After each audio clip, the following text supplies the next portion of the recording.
Have you ever noticed that some of the calmest, most grounded people you meet often walk through life alone? They don't post about big friend groups. They don't chase invitations or fill their weekends with endless gatherings.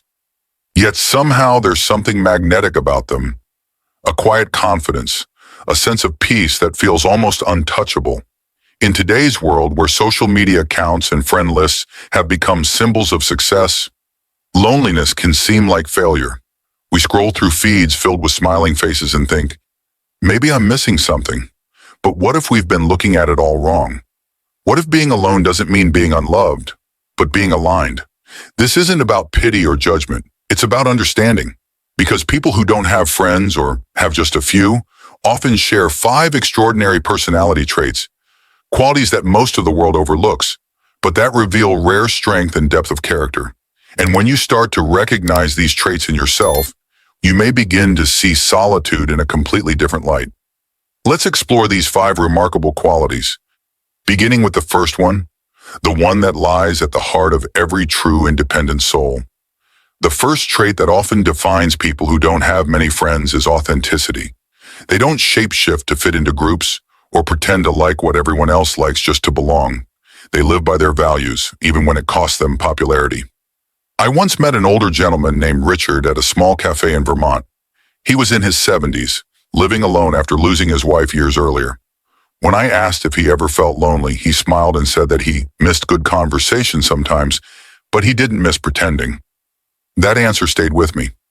Richard explained how, for most of his life, he felt pressured to say yes to family events, to work parties, to people he didn't truly connect with. But the older he got, the more he realized that being genuine was worth more than being liked. When you're young, you think fitting in gives you safety. But when you're older, you realize that honesty gives you peace. And that's what authenticity really is. Peace with yourself. Most people today bend constantly under social pressure. They wear different faces depending on who they're with, terrified of disapproval. But people who have few friends, they've chosen a different path. They'd rather walk alone in truth than walk with a crowd built on false approval. Authenticity takes courage. It's easy to agree with everyone. It's easy to laugh at jokes you don't find funny, to stay silent when something feels wrong, or to nod along just to keep the peace. But those who value authenticity can't do that. They may lose company, but they gain self-respect. You can see it in the way they dress, the way they talk, the small details of how they live. Their homes reflect their taste, not trends. Their conversations are honest, sometimes blunt, but never hollow. They don't flatter to win affection, and they don't exaggerate to impress. In a way, authenticity filters life. It naturally reduces the number of people around you because not everyone can handle honesty. Some will walk away when you stop pretending, but that's not loss. It's clarity. And when you think about it, some of history's most remarkable people were like that. Think of Albert Einstein, who preferred quiet study to socializing, or Jane Austen, who spent most of her time observing society from the outside rather than joining it. They didn't crave attention. They followed what felt true. So if you ever feel like you don't fit into the noise of modern life, remember this. Authenticity doesn't isolate you. It protects you. It's what allows you to sleep peacefully at night, knowing that you are living your life, not someone else's script. And from authenticity comes another quality that makes solitude not just bearable, but beautiful. The second trait is independence. In a world addicted to validation, independence has become almost a rebellion. Look around. People can't even go for a walk without posting about it. They need likes to feel seen, messages to feel wanted, constant contact to feel safe. But those who can be alone without anxiety, they hold a kind of freedom that's almost sacred. Independence isn't just about living alone or making your own decisions. It's about emotional stability.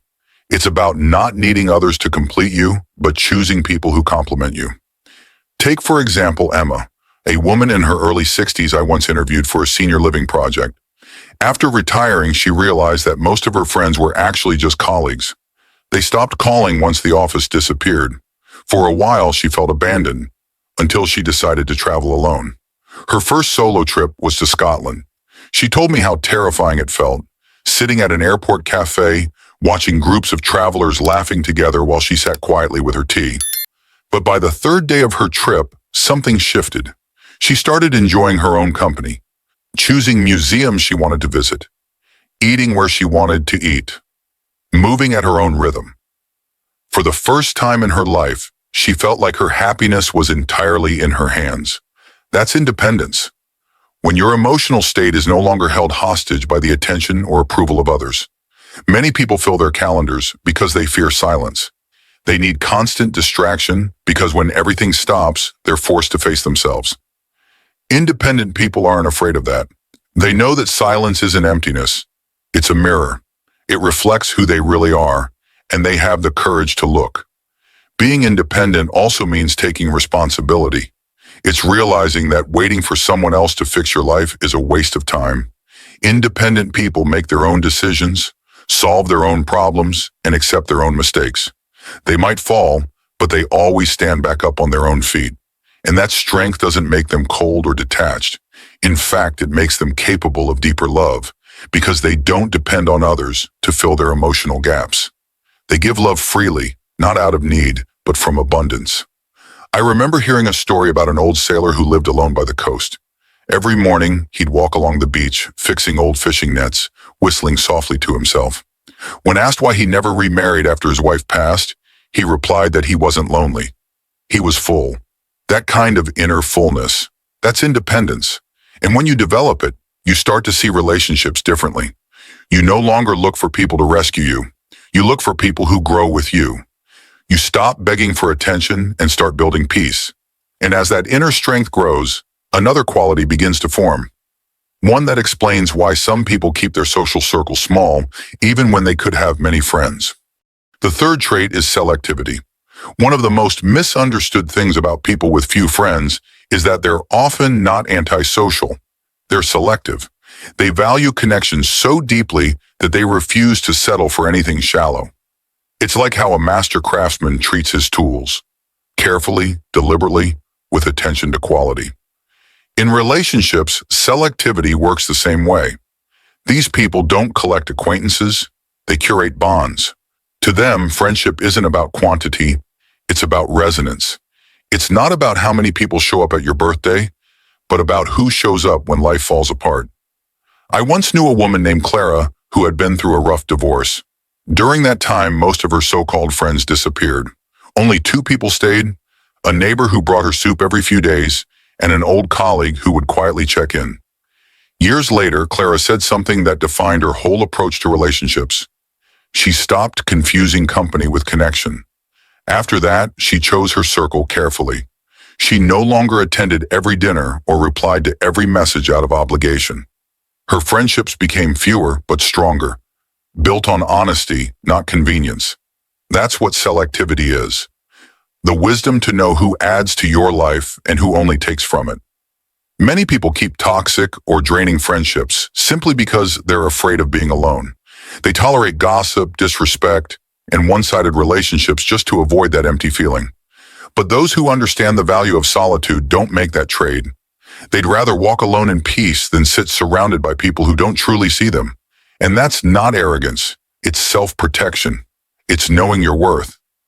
Being selective doesn't mean closing your heart. It means opening it carefully. Because once you've experienced false friendship, you learn to listen for sincerity.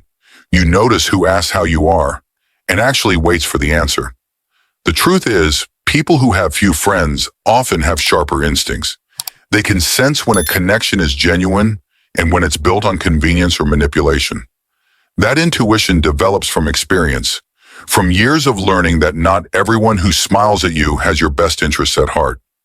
They no longer chase approval because they've learned that peace is more valuable than popularity. A man named Luis once told me something that captures this perfectly. He said, "I used to try to be everyone's friend until I realized that not everyone deserves access to my peace." After years of disappointments, he decided to treat his time and attention like a treasure. Something given, not owed. And that mindset changed everything. He stopped feeling drained after social gatherings. He stopped forcing small talk. The few friendships he kept were rooted in loyalty and mutual respect. People like Luis don't shut the world out. They simply filter it. They understand that having one or two genuine friends, those who truly listen, who encourage growth, who show up without needing an invitation, is worth more than a crowd that only knows how to take. They treat their social circle like a garden, small, carefully tended, and full of people who help them bloom. And because of this deep discernment, these individuals often develop another rare and precious quality: introspection. When you spend more time alone, something profound happens. You begin to turn inward. You start exploring the landscape of your own mind, your memories, your mistakes, your emotions, your values. You learn to understand yourself in ways that many people never do because they're too busy running from their own thoughts. Introspection is not sadness. It's not isolation. It's awareness. It's like sitting quietly by a lake and realizing that the stillness allows you to finally see your reflection clearly. I once met a retired professor named Helen who lived alone in a small cottage filled with books and journals. Every morning, she would sit by her window with a cup of tea and write reflections about her day before. When I asked why she did that, she said, "It helps me keep track of who I'm becoming." She explained that we often assume we stay the same over time, but we don't. We evolve, and unless we stop to look inward, we might not notice how far we've come. That's the gift of introspection. It gives you a map of your inner world. While others look for validation outside, introspective people look within. They notice their emotional patterns, their triggers, their strengths, and their fears. And by understanding themselves, they become better at understanding others. It's no coincidence that many great thinkers, artists, and philosophers were solitary. Their insights didn't come from noise or constant conversation. They came from silence. Solitude becomes a kind of classroom where the lessons are written not on paper, but in moments of stillness. And it's in those quiet moments that emotional intelligence takes root. When you spend time reflecting, you learn to respond instead of react. You recognize when you're projecting, when you're being unfair, when you need to heal. That kind of awareness creates calm, empathy, and wisdom, traits that are hard to develop in the constant chaos of social life. A younger friend once told me she hated being alone because it made her think too much. But the truth is, that's exactly why solitude is so powerful. It forces you to confront yourself, not to punish, but to grow. Because no one can guide you towards self-awareness except you. Introspection turns loneliness into learning. It transforms silence into strength. It's what allows people who are often alone to remain balanced, thoughtful, and resilient even in difficult times. And from that depth of self-understanding emerges the final and perhaps most powerful trait: growth. Growth is what ties everything together. When you live authentically, stand independently, choose wisely, and reflect deeply, you inevitably evolve. You become someone who sees life differently, not from the surface, but from a higher perspective. Growth doesn't happen in comfort. It often comes from resistance, from learning to face discomfort instead of escaping it. The Roman philosopher Seneca once wrote that resistance is an opportunity for virtue. And that's exactly what happens when a person spends long stretches of time alone. What others might call isolation becomes a training ground for strength, clarity, and maturity. It's like climbing a mountain. When you're up there, the air is thinner and the path is harder, but the view, the understanding you gain, is unlike anything in the valley below. People who live in solitude often see the world that way. They notice connections others miss. They develop patience, compassion, and gratitude for the smallest things. A man named Gregory once described it beautifully. After retiring early and moving to a quiet town by the sea, he said he finally understood the difference between existing and living.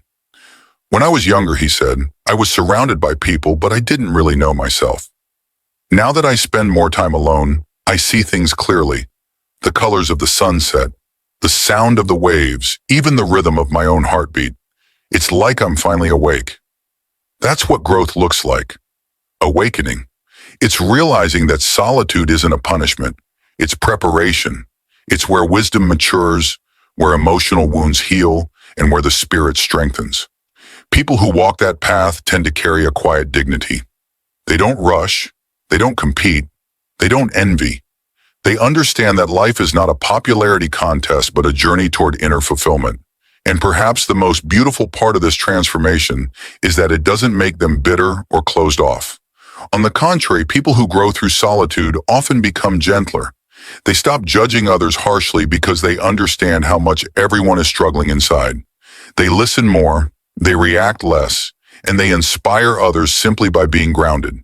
Their presence has a calming effect, the kind that makes you feel safe, even in silence. Because when someone has spent enough time alone, they stop needing to prove anything. Their peace speaks louder than their words, and that brings us back to where we started. The idea that not having many friends isn't a weakness. It can be a reflection of strength, wisdom, and growth. It means you've chosen quality over quantity, truth over popularity, and peace over noise. So if you're someone who sometimes wonders why your circle is small, take a deep breath and remind yourself. Perhaps it's not because you failed to connect, but because you've learned to connect more meaningfully.